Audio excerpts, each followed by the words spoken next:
स्वागत है। आज हमारे पास एक श्रोता ने एक स्रोत साझा किया है। हाँ। ये 30 जुलाई 1977 का एक प्रवचन है जो पलटू दास के पद अजहू चेत गवार पर आधारित है और इसमें 4 बड़े दिलचस्प सवाल उठाए गए हैं। अच्छा। हाँ, जो सीधे अध्यात्म की गहराइयों में ले जाते हैं। पहला तो ये कि सुरत क्या चीज है। सुरत। दूसरा, रामकृष्ण परमहंस तो कहते थे कामिनी कांचन मतलब स्त्री और धन, इनसे बचो। हाँ बिल्कुल। पर ये प्रवचन कह रहा है कि भोगो। ये कैसा विरोधाभास है। हाँ, ये तो उल्टा है बिल्कुल। और तीसरा, ज्ञानी हमेशा मुक्ति मुक्ति क्यों करते रहते हैं जबकि भक्त वो आनंद और उत्सव में डूबे रहते हैं। सही। और चौथा, और ये मुझे सबसे पेचीदा लगा, अगर कहा जा रहा है कि हम जो भी करेंगे गलत ही होगा। हाँ। क्योंकि हम ही गलत है, तो फिर साफ साफ क्यों नहीं बताते कि भाई करना क्या है। हाँ। तो आज हम इन्हीं गूढ़ सवालों की परतें खोलेंगे, स्रोत के नजरिए को समझने की कोशिश करेंगे। बिल्कुल। और ये प्रश्न वाकई साधना के मर्म को छूते हैं। जैसे स्मरण का असली मतलब क्या है, या दुनिया की इच्छाएं उनसे कैसे निपटें, दबाकर या अनुभव करके। हाँ। और आखिर में ये कर्म का क्या चक्कर है और कर्ता कौन है। श्रोत हमें इन पर योग और तंत्र जैसी धाराओं के संदर्भ में कुछ अनूठे दृष्टिकोण देता है जो सोचने पर मजबूर करते हैं। तो चलिए पहले सवाल से ही शुरू करते हैं। सूरत क्या है। स्रोत में पूछा गया है कि क्या ये वो चीज है जो भजन पूरा होने पर बच रहती है। ये सुनने में थोड़ा रहस्यमय ऐसा लगता है, इसे खोलकर समझते हैं जरा। हाँ, स्रोत के अनुसार सूरत का मतलब है सहज स्मरण। सहज स्मरण मतलब ऐसी याद जो बिना कोशिश के चलती है अपने आप, जैसे सांस चलती है, हमें चलानी नहीं पड़ती। अच्छा, जैसे सांस। हाँ, इसे अजपा जाप भी कहा गया है। मतलब ऐसा जाप जो बिना जपे ही अपने आप भीतर चलता रहे। और ये मन की साधारण याददाश्त से बिल्कुल अलग है। मन तो बेचारा एक बार में एक ही चीज पर टिक पाता है। सही कहा। या तो पैसे को याद करेगा, या परमात्मा को, या घर की सोचेगा, या दुकान की। हाँ। और मन की याददाश्त अक्सर मतलब स्वार्थ से जुड़ी होती है। जैसे दुख आया तो भगवान याद आ गए। बिल्कुल। सच्ची सूरत, सच्ची याद तो वो है जो सुख में भी बनी रहे, दुख में भी बनी रहे।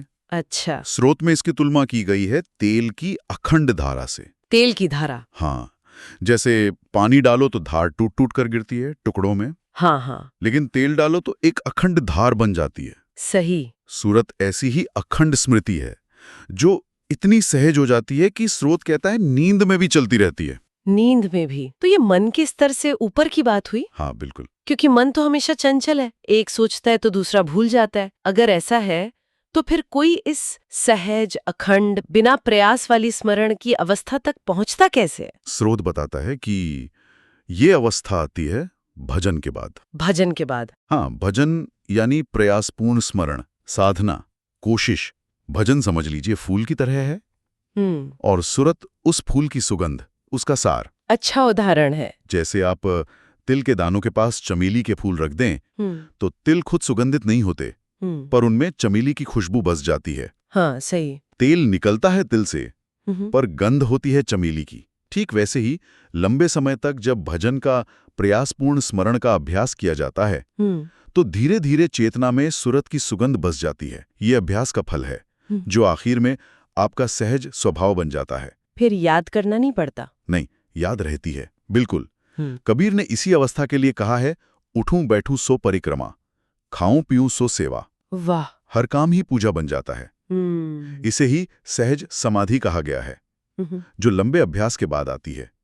जैसे तैराक शुरू में हाथ पैर मारता है, संघर्ष करता है, हाँ। लेकिन अभ्यास के बाद सहज तैरने लगता है। उसे पता भी नहीं चलता कब हाथ चला कब पैर। सही। लक्ष्य यही है कि हर कर्म हर क्षण परमात्मा की स्मृति बन जाए। आप करता न रहें, बस एक साक्षी, एक दृष्टा रह जाएं।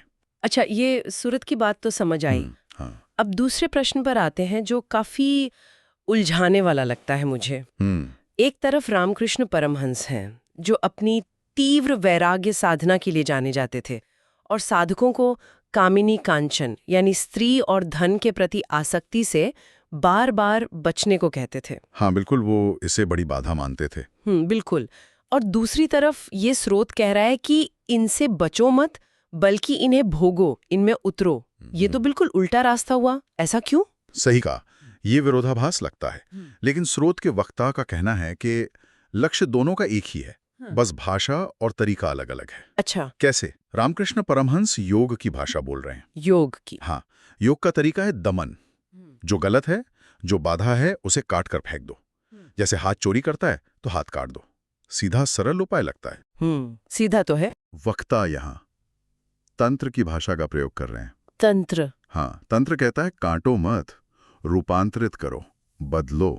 रूपांतरित? हाँ, तंत्र की दृष्टि में योग के इस काटने वाले तरीके में एक खतरा है। हो सकता है आप चोरी करने वाला हाथ काटें और साथ में दान देने वाला हाथ भी कट जाए। अरे हाँ, क्योंकि हाथ तो एक ही है। बिल्कुल। क्रोध को दबाएंगे तो हो सकता है करुणा भी दब जाए, क्योंकि ऊर्जा तो एक ही है। सही बात है। काम को दबाएंगे तो हो सकता है प्रेम की संभावना भी दब जाए, और यहां तक कि ब्रह्मचर्य की ऊर्जा भी रुक जाए, क्योंकि ब्रह्मचर्य भी काम ऊर्जाकारी रूपांतरण है, उसका ऊर्ध्व गमन है। लेकिन तंत्र का ये रास्ता, मतलब नकारात्मकता में उतरने का, जिसे योग काटने को कह रहा है, उसे अपनाने से कोई उसके पार कैसे जा सकता है? क्रोध को, काम को अपनाने से क्या ये खतरनाक नहीं है? क्या आम इंसान इसमें भटक नहीं सकता? हाँ, ये सवाल स्वाभाविक है, और तंत्र का मार्ग निश्चय ही ज्यादा जोखिम भरा लग सकता है। तंत्र कहता है कि जहर भी दवा बन सकता है अगर वैद्य कुशल हो और सही मात्रा और विधि से प्रयोग करे। अच्छा। ऊर्जा न अच्छी होती है न बुरी, वो बस ऊर्जा है। सवाल यह है कि आप उसका उपयोग कैसे करते हैं। उसे रूपांतरित करना है, नष्ट नहीं करना। रूपांतरित? स्रोत में गोबर का उदाहरण दिया है। गोबर का? हाँ, गोबर अपने आप में दुर्गंध देता है, लेकिन वही गोबर जब खाद बनता है तो फूलों में सुगंध बनकर प्रकट होता है। हाँ, ये तो है। या कीचड़ का उदाहरण ले, कमल कहाँ खिलता है? कीचड़ में। कीचड़ में ही खिलता है, तभी तो उसका एक नाम पंकज है। पंख यानी कीचड़, ज यानी जन्मा। अच्छा, पंख ज, कीचड़ से जन्मा। बिल्कुल। तंत्र के अनुसार अगर काम, लस्ट जैसी ऊर्जा को भी होशपूर्वक, पूरी जागरूकता के साथ अनुभव किया जाए, साक्षी भाव से देखा जाए। होशपूर्वक, ये जरूरी है। हाँ बिल्कुल, बेहोशी में नहीं, होशपूर्वक, तो वही ऊर्जा प्रेम में बदल सकती है, और प्रेम और गहरा होकर भक्ति बन सकता है। प्रेम से भक्ति तक। हाँ, और जब भक्ति रूपी कमल खिल जाता है तो काम रूपी कीचड़ को उस पर कोई असर नहीं होता। जैसे कमल कीचड़ और पानी में रहते हुए भी उनसे अछूता रहता है, पानी की बूंद भी उस पर नहीं ठहरती। वाह। यानी तंत्र कह रहा है कि भागो मत, जागो। हाँ। संसार से भागकर मुक्ति नहीं मिलेगी, संसार में जागकर ही मिलेगी। अनुभव से गुजरना जरूरी है। हाँ बिल्कुल। भागने से, दमन करने से इच्छाएं मरती नहीं, बस भीतर इकट्ठी होती रहती हैं और मौके की तलाश में रहती हैं। बेहोशी में किया गया भोग बंधन बनता है, लेकिन होशपूर्वक अनुभव मुक्ति लाता है। अच्छा। स्रोत इस होशपूर्वक अनुभव से गुजरने के तंत्र मार्ग को समझाने के लिए बुद्ध के जीवन की एक महत्वपूर्ण घटना का विस्तार से उल्लेख करता है। बुद्ध के जीवन की कौन सी? हाँ, बुद्ध ने 6 साल तक कठोर तपस्या की, योग मार्ग का अनुसरण किया, शरीर को सुखा दिया, उपवास किए। नतीजा ये हुआ कि वे इतने कमजोर हो गए कि गया में निरंजना नदी पार करने की कोशिश में डूबने लगे।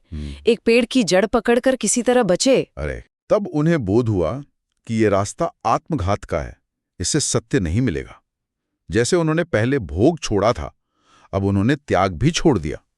दोनों अति हैं। अच्छा, त्याग भी छोड़ दिया? हाँ, उन्होंने सुजाता नाम की एक गांव की लड़की के हाथ से खीर स्वीकार की। उनके साथ जो 5 साथी भिक्षु तपस्या कर रहे थे, वे यह देखकर नाराज हो गए कि गुरु तो भ्रष्ट हो गया, और उन्हें छोड़कर चले गए। बुद्ध उस रात बड़े आराम से सोए, क्योंकि अब न संसार की पकड़ थी, न मोक्ष पाने की चिंता, सब छूट गया। कहते हैं उसी रात उन्हें परम बोध, समाधि उपलब्ध हुई। उसी रात? हाँ। सुबह उन्होंने सुजाता का दिया मिट्टी का खीर का प्याला निरंजना नदी में ये कहकर छोड़ा कि अगर मुझे सच में सत्य उपलब्ध हुआ है तो ये प्याला धारा के विपरीत बहे। और कहते हैं वो प्याला धारा के विरुद्ध बहने लगा। सच में? यही कथा है, और ये तंत्र का केंद्रीय सिद्धांत है। जीवन की धारा के साथ पूरी तरह होशपूर्वक बहना, समर्पण कर देना, तुम्हें धारा के विपरीत यानी ऊर्ध्वगमन, ऊंचाई की ओर ले जाता है। ये वाकई बहुत सोचने वाली बात है कि जिसे हम बुराई समझते हैं उसी में रूपांतरण की कुंजी छिपी हो सकती है। स्रोत ये भी कहता है कि तंत्र का ये दृष्टिकोण शायद आज के समय के लिए ज्यादा प्रासंगिक है। हाँ, स्रोत का ये तर्क दिलचस्प है। उसका कहना है कि पश्चिम का मनुष्य, जिसने पिछले कुछ समय में बहुत सारे अनुभव किए हैं, भोग भोगे हैं, वो अब शायद उनसे ऊबकर अध्यात्म की ओर ज्यादा आसानी से मुड़ सकता है। अच्छा। जबकि पूरब में, जहां दमन की परंपरा ज्यादा रही है, व्यक्ति अभी भी उन अनुभवों के लिए लालायित हो सकता है जिन्हें उसने कभी जाना नहीं। ये हो सकता है। पश्चिम का आदमी शायद 10 शादियां करके सब तरह के अनुभव लेके जल्दी समझ जाए कि भाई इनमें कोई सार नहीं। हाँ। पूरब का आदमी, जिसने शायद एक ही विवाह किया या सीमित अनुभव रखे, वो जीवन भर सोचता रह सकता है कि शायद दूसरे में या ज्यादा में सुख मिल जाता। सही का। स्रोत में अकबर और एक फकीर की कहानी का जिक्र है। हाँ। अकबर बादशाह फकीर के पास आता है, फकीर अकबर से धन मांगता है। अकबर हैरान होता है, कहता है मैं तो तुमसे परमात्मा मांगने आया था, तुम मुझसे धन मांग रहे हो। फकीर कहता है मांगता तो आदमी वही है जो उसके पास नहीं होता। वाह। तुम्हारे पास धन है, परमात्मा नहीं। मेरे पास परमात्मा है, धन नहीं। क्या बात है। इसी तरह स्रोत 65 साल के एक भारतीय व्यक्ति का उदाहरण देता है जो अब भी कामेच्छा से पीड़ित है क्योंकि जीवन भर दमन किया, और एक 23 साल के अमेरिकी युवक का जिसने 15 साल की उम्र से इतने अनुभव कर लिए कि अब उसे स्त्रियों में कोई रुचि ही नहीं बची, भ्रम टूट गया। ये दमन बनाम होशपूर्वक अनुभव के अलग अलग परिणामों को दिखाता है। यह योग और तंत्र के तरीकों का अंतर समझने के बाद हाँ, अब तीसरे सवाल पर आते हैं जी, जो ज्ञान और भक्ति के मार्गों की अभिव्यक्ति से जुड़ा है। ज्ञानी हमेशा मुक्ति या मोक्ष की बात क्यों करते हैं, उसकी महिमा क्यों गाते हैं, जबकि भक्त वो उत्सव और आनंद के गीत गाते नजर आते हैं। पहुंचते तो दोनों एक ही सत्य पर है जी। फिर ये अभिव्यक्ति में इतना बड़ा अंतर क्यों? ये अंतर उनके चुने हुए रास्ते और उनकी साधना के लक्ष्य पर निर्भर करता है। अच्छा। ज्ञान मार्ग, जैसे ध्यान का मार्ग, उसका लक्ष्य ही मुक्ति है, बंधनों से स्वतंत्रता, आवागमन से छुटकारा। साधक धीरे धीरे अपने आप को साक्षी भाव से देखता है, आसक्तियों से मुक्त करता है। तो जब उसे परम अनुभव होता है, जब वो लक्ष्य को पाता है, तो स्वाभाविक रूप से वो मुक्ति की ही बात करेगा, उसी की महिमा गाएगा। ठीक है। आनंद उस मुक्ति के साथ छाया की तरह आता जरूर है, लेकिन उसका मुख्य ध्यान, उसका फोकस मुक्ति पर ही रहता है। जैसे आप किसी मित्र का स्वागत करते हैं, उसकी परछाई का नहीं। हाँ, ये बात तो है। लेकिन बुद्ध जैसे परम ज्ञानी जिन्हें परम अनुभव हुआ, क्या उन्हें आनंद नहीं मिला?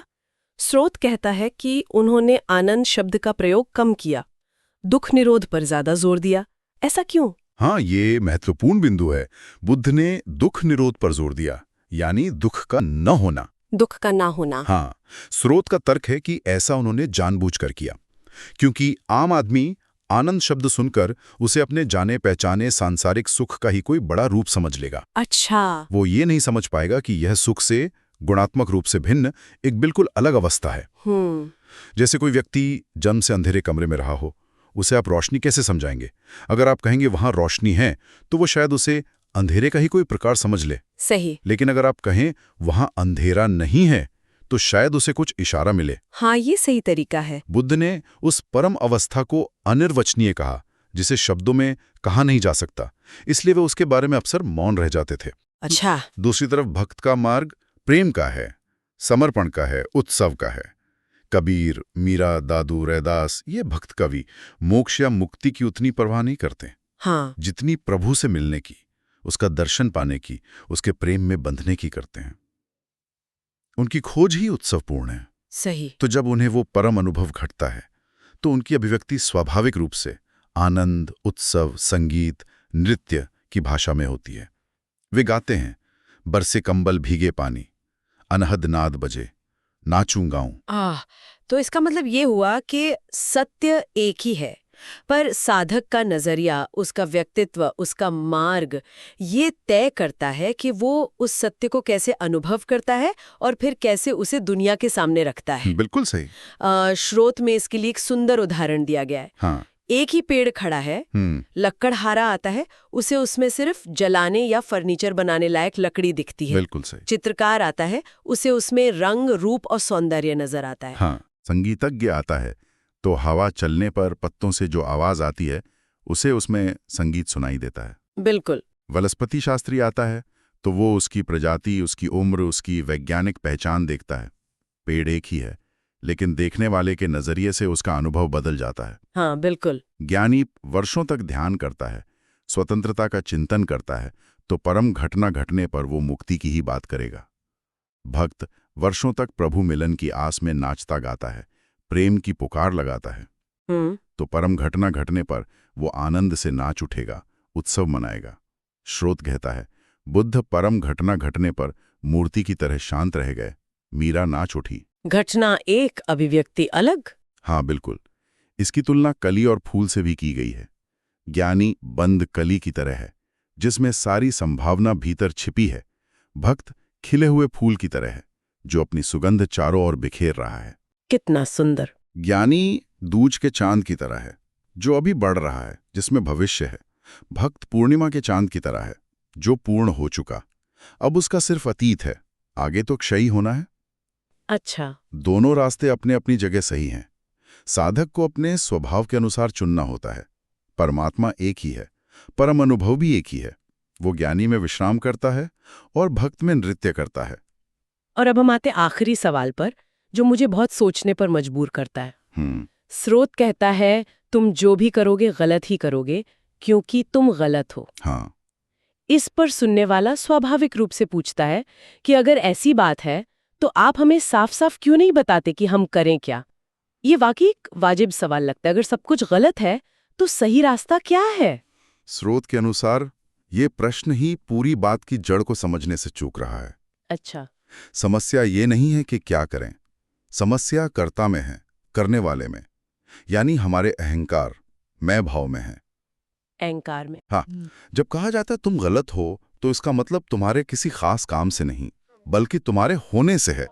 तुम्हारा जो मैं का भाव है, वो ही बुनियादी गलती है। इसलिए समाधान कोई सही कर्म ढूंढकर उसे करने में नहीं है, बल्कि इस कर्ता भाव, मैं को ही मिटाने में है। कर्ता भाव को मिटाने में। हाँ, लोग बदलना तो चाहते हैं, लेकिन खुद को बचाकर। चादर बदल लेंगे, गहने बदल लेंगे, घर बदल लेंगे, लेकिन जो मैं इन सबको बदल रहा है, उसे बचाए रखना चाहते हैं। हाँ, ये बात तो है। वे सोचते हैं कि मैं तो बना रहा हूं, बस कुछ सही काम करने लगूं तो सब ठीक हो जाएगा। तो सलाह बहुत सीधी है, कुछ करने की जो हमारी आदत है, जो धुन है, उसे ही छोड़ दें, कर्ता बनने का भाव ही छोड़ दें। हाँ, श्रोत का इशारा इसी तरफ है। तुम कर्ता बनने की कोशिश छोड़ दो, परमात्मा को करने दो। तुम हट जाओ बीच से, तुम शून्य हो जाओ, तो पूर्ण अपने आप वहां प्रकट हो जाएगा। शून्य हो जाओ। हाँ, दिक्कत यह कि सुनने वाला जब ऐसी बातें सुनता है तो वो समझने की कोशिश करने के बजाय तुरंत पूछता है, अच्छा तो अब हमें क्या करना चाहिए? बिल्कुल, पहला सवाल यही आता है दिमाग में। हाँ, वो करने के लिए कोई नुस्खा, कोई विधि ढूंढने लगता है। समझना अभी और यहीं होता है, वर्तमान में। करना हमेशा भविष्य के लिए टल जाता है। सही। और सच तो ये है कि समझना अहंकार के लिए मृत्यु जैसा है, क्योंकि समझने का अर्थ ही है कि मैं गलत था, मुझे मिटना होगा। ये गहरा है। इसलिए अहंकार हमेशा समझने से बचता है और करने की बात में उलझा रहता है। सुनकर ज्ञान इकट्ठा कर लेना, जैसे स्कूल में नोट्स बनाता है, या बातों को याद कर लेना, ये समझना नहीं है। नहीं, ये तो अहंकार को और मजबूत करता है कि मैं कितना ज्ञानी हूं। हाँ, ये भी है। स्रोत में डॉक्टर के नोट्स लेने का या मुल्ला नसरुद्दीन के लहसुन वाले जवाब का उदाहरण इसी बात को दिखाता है कि कैसे हम समझने की जगह जानकारी जमा करते हैं या सुने हुए का गलत मतलब निकाल लेते हैं। हाँ, मतलब सिर्फ जानकारी जमा करना, समझना नहीं। बिल्कुल नहीं। सत्य तो बिल्कुल साफ बताया जा रहा है कि तुम गलत हो, इसलिए समाधान तुम मिटो है, ना कि तुम कुछ और करो। लेकिन सुनने वाले का जो पूरा ढांचा है, उसका जो कुछ करने का आग्रह है, वही उसे इस सीधी सी बात को ग्रहण करने से रोक देता है। तो आज की इस पूरी बातचीत से मुख्य बातें क्या निकल कर आती हैं? हमने सुरत यानी बिना प्रयास के सहज स्मरण की अवस्था को समझा। हाँ। हमने योग के दमन और तंत्र के रूपांतरण के दृष्टिकोण को देखा, खासकर कामिनी कांचन जैसी इच्छाओं के संदर्भ में। बिल्कुल। हमने जाना कि ज्ञान मार्ग और भक्ति मार्ग की अभिव्यक्तियां क्यों अलग होती हैं। एक मुक्ति की बात करता है, दूसरा आनंद और उत्सव की। सही। और अंत में हमने इस बहुत महत्वपूर्ण बात पर विचार किया कि आध्यात्मिक यात्रा में असली बाधा शायद हमारा कुछ करने का आग्रह है, हमारा कर्ता भाव ही है। हाँ, लगता है केंद्रीय संदेश यही है कि अहंकार से प्रेरित होकर प्रयासपूर्वक कुछ करने की कोशिश से हटना होगा, सहज होने की तरफ बढ़ना होगा, समर्पण करना होगा, ताकि वो गहरी सच्चाई हमारे भीतर खुद प्रकट हो सके। चाहे वो रास्ता तंत्र के गहन अनुभव से होकर गुजरे या ज्ञान मार्ग की गहन स्थिरता से, अंततः यह कर्ता भाव के विसर्जन और दुख से परे एक अवस्था की ओर ही ले जाता है। हाँ। उस अवस्था को कोई मुक्ति कह सकता है, कोई आनंद। शब्द अलग हो सकते हैं, पर इशारा एक ही दिशा में है। 4 मुख्य सूत्र शायद ये हैं। हाँ, बताइए। सच्ची याद या सुरत प्रयास से नहीं, सहजता से आती है, जैसे सांस। दूसरा, तंत्र सिखाता है कि इच्छाओं से भागने के बजाय होशपूर्वक अनुभव करना उन्हें रूपांतरित कर सकता है, जैसे कीचड़ में कमल खिलता है। सत्य का अनुभव निजी है, कोई मुक्ति में शांति पाता है, ज्ञानी, कोई भक्ति में उत्सव मनाता है, भक्त। दोनों अभिव्यक्तियां प्रामाणिक हैं। बिल्कुल। आध्यात्मिक प्रगति कुछ और करने में नहीं, बल्कि कर्ता भाव यानी अहंकार को मिटाने में है, शून्य होने में है। और अंत में श्रोताओं के लिए सोचने के लिए एक विचार छोड़ जाते हैं। अगर हमारा कुछ करना ही उस गलत होने की स्थिति से उपजता है जिससे हम मुक्त होना चाहते हैं, तो क्या सबसे गहरा काम, सबसे बड़ी साधना वास्तव में अपने आप में किसी भी तरह का हस्तक्षेप न करना हो सकता है? यानी इस कर्ता भाव को पूरी तरह से विसर्जित हो जाने देना।